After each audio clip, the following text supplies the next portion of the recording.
Bismillah, alhamdulillah, wassalatu ala rasulillah, amma ba'd.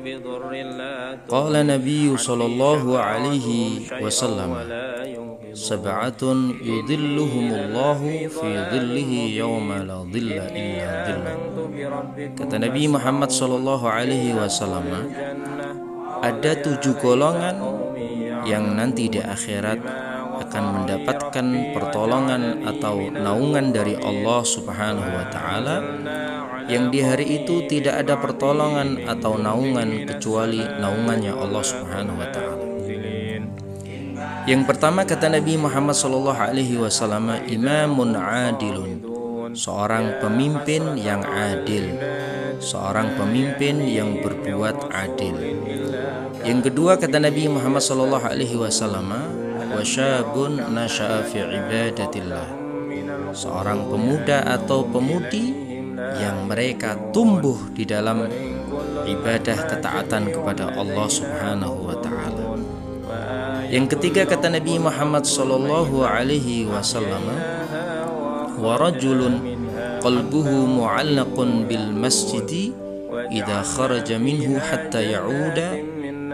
Kata Nabi Muhammad SAW, yang ketiga adalah seseorang yang hatinya mempunyai kecintaan, mempunyai ta'alluq, hubungan batin dengan masjid. Idza kharaja minhu, ketika orang tersebut keluar dari masjid kemudian kembali masuk ke dalam masjid, hatinya selalu rindu kepada masjid. Yang keempat, kata Nabi Muhammad SAW, warujulani tahabba fillah ijtama alaihi waftaraqa alaihi, yaitu 2 orang laki-laki yang mereka saling mencintai karena Allah Subhanahu wa taala. Ketika mereka berkumpul karena Allah, pisah pun karena Allah. Kecintaan 2 orang tersebut didasari karena Allah, bukan karena harta, bukan karena kedudukan atau sesuatu yang lainnya. Yang kelima, kata Nabi Muhammad sallallahu alaihi wasallam, wa rajulun dzakarallah fi khalwatin fafadat 'ainahu, yaitu seseorang yang berzikir mengingat Allah Subhanahu wa taala dalam keadaan sepi, tidak ada yang mengetahuinya kecuali dirinya dengan Allah Subhanahu wa taala, kemudian meneteskan air mata.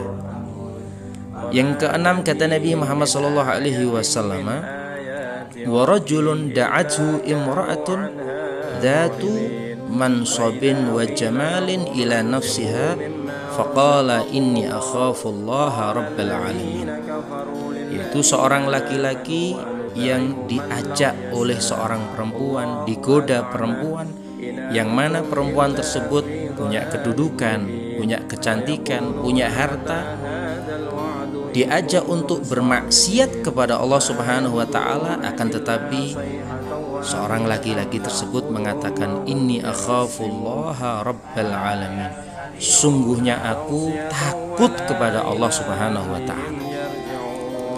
Yang ketujuh, kata Nabi Muhammad sallallahu alaihi wasallam, wa rajulun tasaddaqa bi shadaqatin fa akhfaha hatta la ta'lama shimaluhu ma tunfiq yaminuhu, yaitu seseorang yang bersedekah dengan sedekah, akan tetapi sedekahnya tersebut disembunyikan, sedekah sir, sampai digambarkan oleh Nabi Muhammad sallallahu alaihi wasallam, tangan kirinya bersedekah, tangan kanannya tidak tahu kalau berbuat daripada sedekah. Sampai segitunya, kata Nabi Muhammad sallallahu alaihi wasallam. Dan semoga Allah Subhanahu wa taala memberikan kepada kita semuanya hidayah, taufik untuk mengamalkan apa yang disabdakan oleh Nabi Muhammad sallallahu alaihi wasallam, dan semoga Allah Subhanahu wa taala menganugerahkan kepada kita keturunan yang saleh dan salehah, yang mereka tumbuh di dalam keadaan taat kepada Allah Subhanahu wa taala, yang hidupnya mereka diisi dengan penuh kebaikan. Amin ya rabbal alamin.